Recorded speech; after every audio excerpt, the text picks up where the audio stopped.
guys, Martin here, bringing another Dragon Ball Z Dokkan battle video, and so today we are going to do another tier list, doing the updated EZA and Super EZA TURs list. We've had 4 new EZAs come out during this celebration, so obviously the list is going to change up a little bit. Largely, I think with most of the changes kind of being around the middle. I don't know if any of the new EZAs that have released I would consider are the best EZAs in the game now, but some of them definitely get very high up the placement in the list overall. So we're going to go ahead and go through the list as always. Same old thing, every tier list I say the same thing. Falls on deaf ears for some people all the time anyway, but it is what it is. These are obviously based on my own personal opinions and my own personal experience with playing the game. So if I've used a unit a bunch of times and they've performed badly for me, maybe just because of bad luck or whatever, they're going to end up being lower on the list for me than they may potentially be for you. But, you know, if you disagree with any of the placements, do let me know why down below. Shout out to those of you out there. There's always some people on every tier list that give really interesting and really good feedback. And I mentioned on the last tier list that I posted that I actually changed some of the positions, like between one list to the other, after examining some of the arguments in the comments and then sort of going back and revisiting some of those units. And so yeah, actually having good discussion, actually making good arguments is the thing that leads to convincing other people to agree with your opinions, right? If you think they're wrong about something, if you want to highlight something that you think that they missed, that's always the best way to go about it. Shout out to the one person whose name is just a bunch of symbols who never listens to this message and always comments on every tier list to say that it's bad, and then when asked for any sort of detail just is unable to give any. So we'll set a personal challenge. I'm assuming that guy doesn't even bother to listen to the explanation for the video, so we'll see in the comments. We'll set him a personal challenge for this one, that if he doesn't like this tier list, actually give me a reason, give me an argument in the comments, and if you don't, then we will all know that you don't have a brain, or you just don't listen, but it's one or the other, right? So we are going to go ahead and jump straight in. Now, I wanted to start off with this guy here because after rearranging the top 10 with some of these new units, this was a guy who I thought would potentially get cut. Like, he could be maybe at 11 for me, but could be argued for 10. You guys know that the way I do my tier list now, I still do the 1 to 10, but I colour the tiers. So any tiers that are the same colour, essentially, I feel like you could make arguments for any units within that tier to be switched around. And the reason why this guy kind of didn't make it onto the bottom of the list is I put the last couple of units on the list in the same colour tier, but I feel like other than the unit at number 10, like, I would argue that the other units in that same colour are all better than Janemba. So putting him at the bottom of the list in the same colour tier didn't quite feel right. And then, of course, that means he drops off to number 11. But I know a lot of people do like Int Janemba. Obviously, he is a solid unit. He's a lot better now as well with the release of the Tech Janemba, but he is certainly in the tougher events a dodge or die unit, especially after he attacks, right? Things like battle hardened formidable foes where the enemies are hitting incredibly hard. This guy, after attacking and dropping down to 70% chance to dodge, which is still good, obviously, but he like takes damage from normals from some of these bosses, and I have had runs that have just been lost because this guy did not dodge. And obviously, if you're putting a unit on your team whose go-to role is to be a slot 1 tank, but then you're having runs where they're getting you killed, then obviously they're not living up to like what their role on the team should be. But don't get me wrong, and like I said, you know, it's RNG. You could use this guy and he dodges every single time for you, and so you would put him higher on the list, and it is what it is, right? So then we have at the actual number 10 slot, we have the STR, Gohan and Goku. I know people did not like my placing of them so low on the tier list last time, and obviously with new additions to the list, I feel like these guys have now just only had to move down. But as I said in the previous list video, it's not because I think they're bad. They just have a lot of like weird issues with their kit which, you know, I spent a whole afternoon recording red zone runs with them to make a compilation video of using them against a couple of the different red zone bosses. And the number of times that I ran across those issues, right, where like Goku would come onto rotation and the enemy's on low HP already, so he only gets to do one attack. Or you get to the turn where you want to exchange into Gohan, but then because of the way the attacks are spread out, or if the boss is rotation locking or something like that, if you transformed into Gohan that turn, you'd only be able to get hit like one time, which means you're basically relying on the next turn him being able to take like 4 or 5 hits to fully get his passive maxed out. And there was just a few times using him that I ran into these issues, and obviously against the harder hitting enemies, like Goku is very much a dodge or die character. And the reason why I put him below some of the characters, like these characters that are at the very bottom of the list, right? So he's at number 10, and then we have the characters at number 9 and number 8 are in the same colour tier. So if you wanted to argue him above the next 2 units, I could see arguments for it, but what it comes down to for me is if I'm putting a team together, like let's say I'm putting together like a Goku family team, or like the Vegito team, right, with the Earth protecting heroes and Earthbred fighters, that kind of thing. The other 2 units that I put above him, if I was building a team and I put on like my first 5 units and I only had 1 space left, who would I put on out of those 3? It would probably be one of the other 2 over this guy. Because I feel like this is a unit that you kind of, to get the most out of him, you need to be on like main rotation, and then you're wanting him to exchange into the Gohan and be a slot 1 unit, who Gohan also has his issues. Like once he comes out, if he takes a really big hit as like the first attack, if you're putting him in slot 1, then he can take some big damage. I do still think he is very good, and in the right circumstances he can look super impressive, but I've just had a few, like I say, after recording that whole session of using these guys in different red zones, I felt like the issues in their kit just became very apparent in more runs than some of the other units on the list, right, in terms of their overall performance. But like I said, if you want to argue this guy over the next 2 units, I have them in the same colour tier anyway, because at number 9 we have the STR Super Gogeta. STR Super Gogeta is a unit who has always been a controversial placement on these tier lists.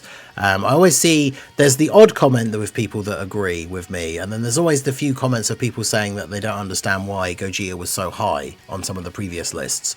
But like, he's just really, really good.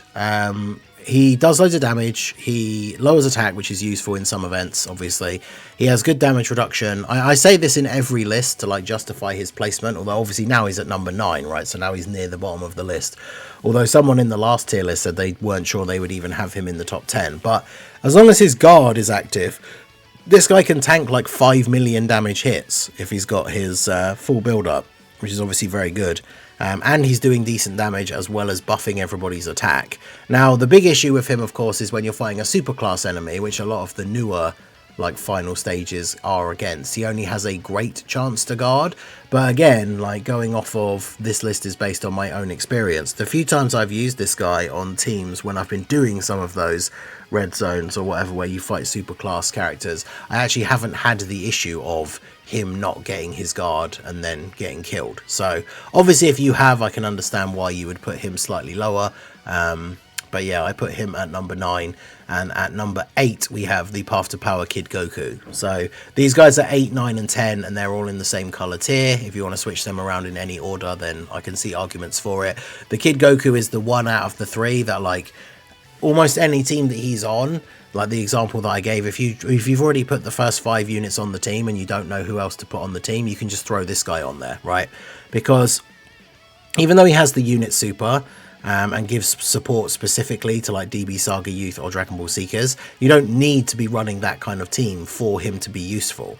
Like he gets a pretty decent attack stat, has really good post super defense, he gets damage reduction with like the rainbow orbs that you pick up, and then of course if you're using him as a slot 3 float, you only need to get 5 orbs, and then not only are you getting like the extra attack with him, extra defense, but you give the all allies 8% crit and 8% damage reduction. 8% doesn't seem like a lot, but when you're running him on teams with characters that already have like 60, 70, 80% damage reduction, that like makes a huge difference and makes them like even more solid like go-to tanks, right? So this guy's really, really good. The only downside, which is only for some units, is his creation of rainbow orbs. It's one of the things I noticed when we did the showcase for the physical Super Kaioken Goku, is characters who really want specific like type orbs. Having too many rainbow orb changes on the team can be bad, but in a lot of cases, on a lot of teams, you can throw this guy on and he'll be the only rainbow orb changer, which will then be very helpful for the team overall. So I have this guy at number 8. I think he's definitely a very solid inclusion on a whole bunch of teams. So yeah, he comes in at number 8. So then we have at number 7, we have the Super Saiyan GT Goku. Number 6, we have the Vegeta. I do think, as I've said on previous lists, I've put a unit between these two before. I do think the Vegeta is much, much better than the Goku, because if you're not running GT Heroes or Giant 8 Power allies, then Vegeta loses out on some attack and crit chance, which isn't necessarily the end of the world against tougher bosses, whereas Goku loses out on defense and some damage reduction. So he's really at his best on those teams, but suffers significantly when losing those allies, whereas Vegeta obviously is going to lose out on some attack, but is still going to be able to tank much better without needing those allies. Obviously on a GT Heroes or Giant 8 Power team, they are both very, very good. I do still think the Vegeta is slightly better. But the thing with these guys is they are just very solid, like go-to. You can throw them on the team, you can have them in slot 2, you can float them in slot 3 if you want. They're obviously not providing support, but they'll do a good bit of damage and be solid defensively. They're not really bringing any sort of like crazy utility to the team or anything like that. Obviously they are creating rainbow orbs as well, which is obviously very helpful. That's the only kind of utility they bring. So they're a unit that you could throw on the team, but they're not necessarily like, I mean, there are probably arguments for certain teams, like if you're talking about like a Goku family or even like a Pure Saiyan team, that maybe throwing this guy on as a 3rd slot support would be more useful for the team overall. So, I mean, you could even argue that he should be in the same colour tier as these guys. But I think in terms of individual performance, I do like at least the Vegeta a little bit better. Maybe I would put like Kid Goku in between the two of them, maybe. But let me know what you guys think down below. Yeah, so Vegeta and Goku, both very good. In the same colour tier as them at number 5, we have the AGL Cell. I think I put him between the two of them last time. But the more I've used him, as much as I don't like Cell's team, like running him on some other teams, and especially with like the Tech Cell, this guy is really, really good. Like when he gets up to the perfect Cell, like post Super, he's just so incredibly like tanky. He does decent damage. He does have the Rage mode. It's only activated when HP is 50% or less, so it's not one of those ones that you can pull out anytime you need it for a clutch like turn where you're worried about taking a super. But when it is available, obviously it is very, very good. So I think in a lot of situations, since using him a bit more from the last time I made the list, I probably do think he is on the right team. If you're putting them on their kind of optimal teams, he probably is better overall performance wise than the GT Super Saiyans, but he ends up coming in at number 5. I put the 3 of these guys in the same tier. I would still probably always still argue that this guy should be last out of the 3, but if you wanted to put Vegeta above Cell, I could probably see the arguments for it, but Cell comes in at number 5. So at number 4, we have our first new entry to the list, which is AGL Paikuhan. AGL Paikuhan is very, very good. The only sort of weaknesses he has, I guess, to explain why he's not any higher than this, because he is very good. Obviously he's giving the support, he's greatly raising defense on super, he's got the dodge chance, he has the guard for 7 turns. The only downsides is obviously only having the guard for 7 turns means that in events that go slightly longer than that, he is going to be relying on dodge. I mean, sometimes even against some of the tougher bosses, like if we're talking battle hardened formidable foes and stuff like that, he's going to be relying on dodge when it comes to things like a super. But he does give a lot of support. His links aren't the craziest and his teams aren't the best, which is one of the things I think that holds him back. Like if this unit had this exact kit but was like a Super Saiyan Goku, they would probably be much higher on the list, right? Or, you know, potentially supporting different categories as well, I guess. But like it's just the fact that the categories that he's on, in terms of his best teams at the moment, you've got like the Gods team, you've got the Tech Gods because they're movie heroes, or probably on Super Saiyan, you've got Glorio. I think if he was on any of the 10th anniversary teams, like if he was on the AGL Gogeta and Tech Vegito team, you could probably argue that he's like a must-run support unit on that team. So he is really, really good.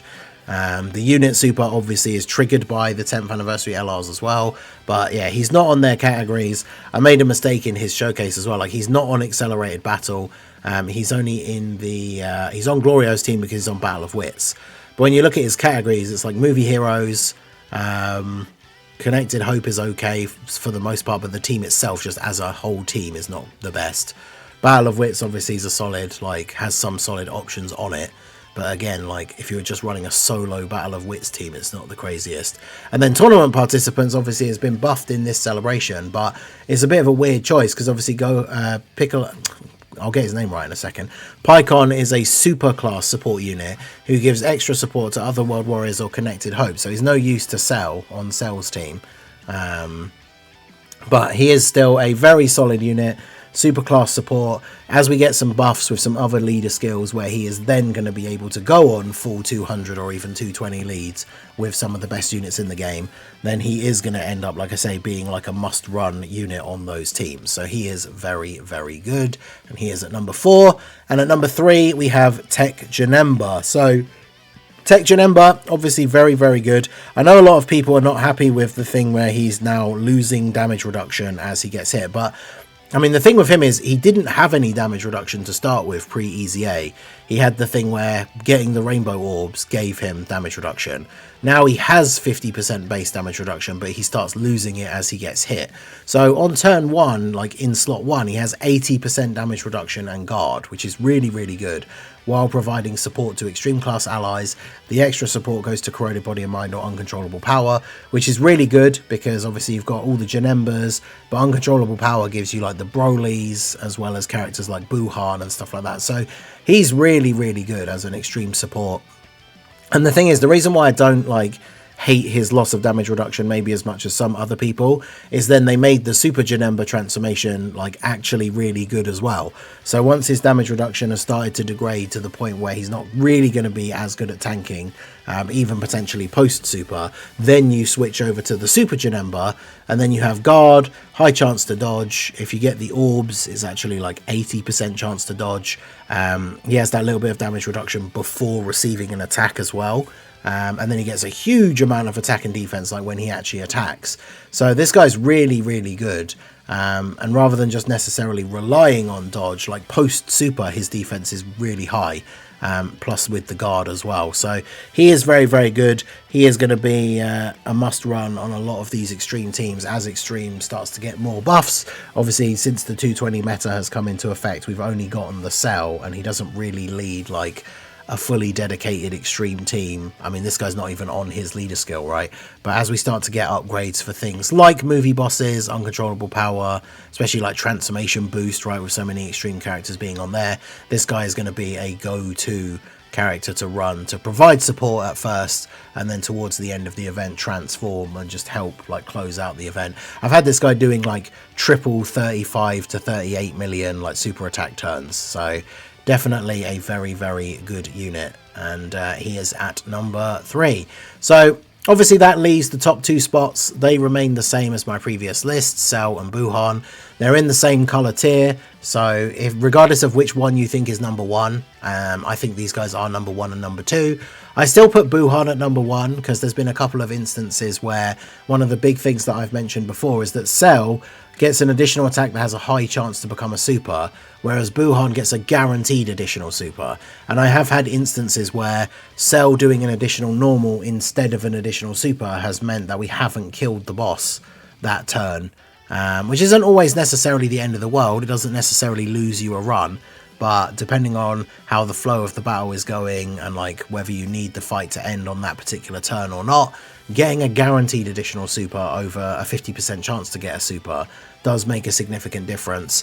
This guy can slot 1 against super class enemies a lot of the time with the extra damage reduction, so that is very helpful as well. And of course they both have the different types of healing. Cell heals on super, which can be really useful if you take a big hit in slot 1 or at any point in the turn before he attacks, whereas Boo heals when you pick up the orbs, which is obviously useful if you're starting the turn on low HP. Like either one of those abilities is better depending on the situation that you happen to be in on that turn.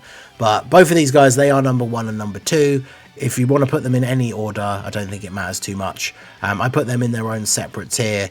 I put Janemba and Paikuhan in the same tier because they kind of have the same roles, but just for the different teams. But I do think overall Janemba is slightly better. But if you wanted to switch these two around, I did put them in the same color.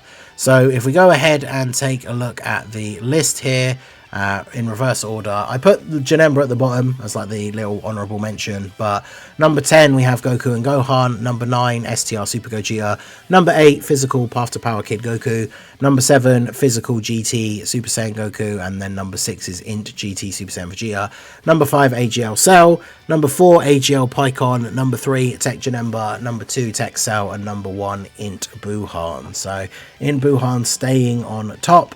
Let me know what you guys think down below in the comment section. Like I said at the very beginning, if you do disagree with any of the placements on the list, do let me know reasons why down below in the comment section, and I'm always happy to discuss these things with you, and let's see if our friend can actually live up to the challenge or not.